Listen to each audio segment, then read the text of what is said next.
Peluang timnas Indonesia lolos babak 16 besar 76%.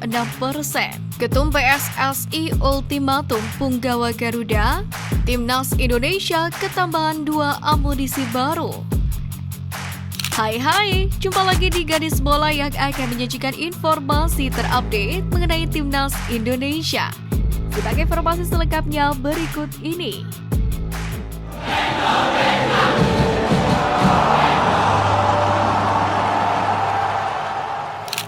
Media Vietnam Sohor.vn menyebut peluang timnas Indonesia lolos ke 16 besar Piala Asia 2023 mencapai 76%. Angka ini muncul berdasarkan perhitungan superkomputer yang dilakukan oleh Opta. Sebab jika kalah atau imbang, tim besutan pelatih Sintayong itu masih punya harapan besar jika dibandingkan tim peringkat ketiga yang tersisa. Dengan raihan 3 poin, timnas Indonesia setidaknya berada di atas Cina yang sudah dipastikan tersingkir dalam peringkat ketiga terbaik fase grup Piala Asia 2023. Bahkan timnas Indonesia bisa dipastikan lolos ke 16 besar Piala Asia 2023 malam ini. Namun hal itu terjadi jika salah satu laga yang digelar malam ini, yakni antara Suriah versus India dari grup B dan Palestina versus Hong Kong dari grup C berakhir imbang. Laga Jepang versus Indonesia akan menjadi pertemuan dua tim dengan nilai yang begitu kontras pada matchday ketiga grup D Piala Asia 2023 ini. Berdasarkan data dari Transfer Market, skuad Jepang memiliki nilai pasar 5,534 triliun rupiah. Harga pasar ini menempatkan Samurai Biru sebagai kontesan Piala Asia 2023 dengan nilai pasar termahal. Sementara itu timnas Indonesia berada jauh di bawah Jepang soal nilai pasar pemain. Total harga pasar pemain tim Merah Putih hanya berada di angka 154,70 miliar rupiah. Menariknya, pada hari Minggu kemarin terjadi momen unik terkait persiapan kedua tim. Dilansir dari beberapa media, timnas Indonesia justru tidak menggelar latihan di lapangan di hari tersebut. Mereka justru menghabiskan waktu di gym di hotel tempat mereka menginap untuk mengembalikan kondisi fisik pemain. Sementara itu pada sesi latihan Minggu, pelatih Jepang Hajime Moriyasu menggelar sesi diskusi sebelum latihan. Menurut laporan Sponichi, agenda ini berjalan panas saat pemain diminta memberikan evaluasi setelah kekalahan dari Irak. Selama 30 menit mereka membahas kekalahan tersebut sebelum akhirnya turun ke lapangan. Anomali juga terjadi karena Jepang menggelar latihan tertutup di lapangan. Kondisi ini jadi sinyal bahwa mereka akan benar-benar habis-habisan untuk membawa skuad Garuda. Sementara pasukan Sintayong dalam semangat tinggi setelah sukses mengalahkan Vietnam dalam pembuka kans untuk lolos ke babak selanjutnya. Untuk itu mari kita tunggu tuah Sintayong. Akankah ia akan kembali berjaya seperti saat membawa Korea menumbangkan Jerman? Timnas Indonesia akan menghadapi Jepang dalam laga terakhir penyisian grup D Piala Asia 2023. Semua pihak tahu ini akan menjadi ujian berat buat tim Merah Putih. Selain menghadapi Jepang sebagai kandidat kuat juara, tekanan bahwa timnas Indonesia diwajibkan meraih kemenangan atau minimal imbang untuk bisa lolos ke babak 16 besar Piala Asia tentu akan membuat posisi skuad Garuda tidak begitu lega. Namun, Erick Thohir tak ingin Asnawi Makualam dan kawan-kawan menyerah dengan mudah. Skuad Garuda diharapkan bisa tampil maksimal dan memberikan perlawanan saat menghadapi Jepang.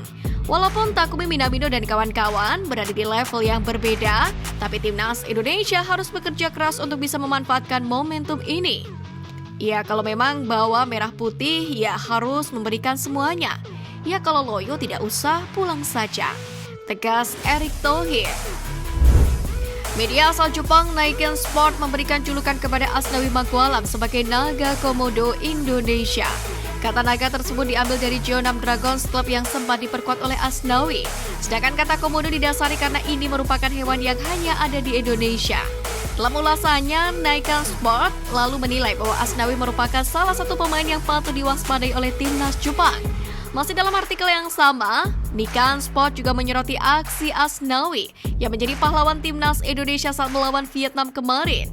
Nikkei Sport tak hanya memberikan pujian karena Asnawi mencetak gol, namun kegigihan pemain berusia 24 tahun itu juga sangat diapresiasi. Meski baru menyandang status WNI, namun sepertinya Justin Hubner sudah mampu merebut hati Sintayong untuk mempercayainya berkat penampilan apiknya. Kualitasnya sebagai pemain profesional yang mentas di benua biru kian dipertegas setelah Justin Hubner masuk ke tim terbaik matchday kedua Piala Asia. Dari unggahan di akun media sosial Piala Asia 2023, Hafner bersanding dengan 10 pemain lain yang juga tampil apik bersama negaranya masing-masing. Hafner ditempatkan di posisi idealnya sebagai bek tengah. Hafner sendiri terbilang layak masuk tim terbaik matchday kedua ini, lantaran sang pemain tampil apik dalam mengawal jantung pertahanan tim Merah Putih. Hafner sendiri tampil solid bersama Jordi Amat dan Sandy Walsh saat timnas Indonesia mengalahkan Vietnam 19 Januari kemarin. Kerja sama ketiganya memastikan Hernando Aris Sutaryadi bisa membuat clean sheet untuk menang 1-0 atas Golden Star Warriors. Selain itu, Hafner juga bermain impresif saat timnas Indonesia melancarkan tekanan. Satu-satunya gol timnas Indonesia yang dicetak melalui titik penalti oleh Asnawi Mangkualam bermula dari kreasinya.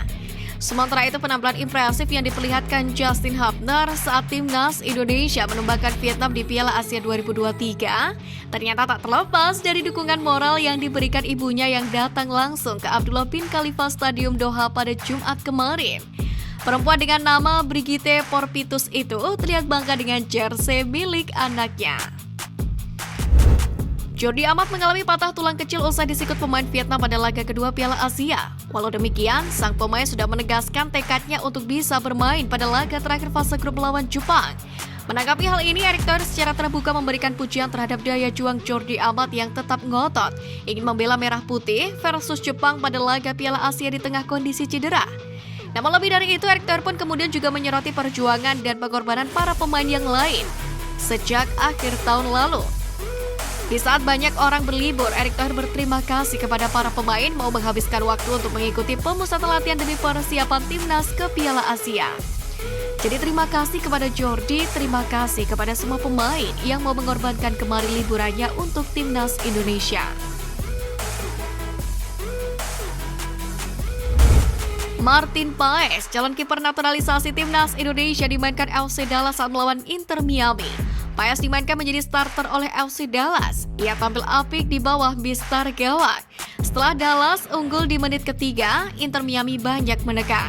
Messi beberapa kali mengancam gawang Martin Paes. Pada menit ke-7, sebuah trik dilakukan Messi dari tendangan sudut. Tendangan Olimpico atau coba memasukkan bola langsung dari corner dilakukan oleh bintang Argentina. Namun upayanya bisa digagalkan oleh Paes. Paes sendiri dengan cermat menepisnya.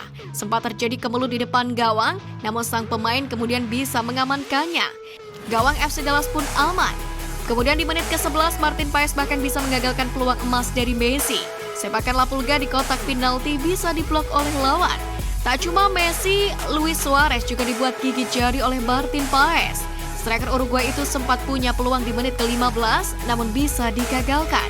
Sampai akhirnya Martin Paes diganti di awal babak kedua. Sementara itu, menurut pengamat sepak bola tanah air Roni Pangemanan, kiper FC Dallas Martin Paes itu diperkirakan baru bisa main di laga timnas Indonesia versus Irak pada matchday kelima grup F kualifikasi Piala Dunia 2026 zona Asia pada Kamis 6 Juni. Pengamat sepak bola Roni Pangemanan memberitahu ke publik bahwa dirinya mendapatkan kabar baik soal perkembangan calon pemain naturalisasi terbaru.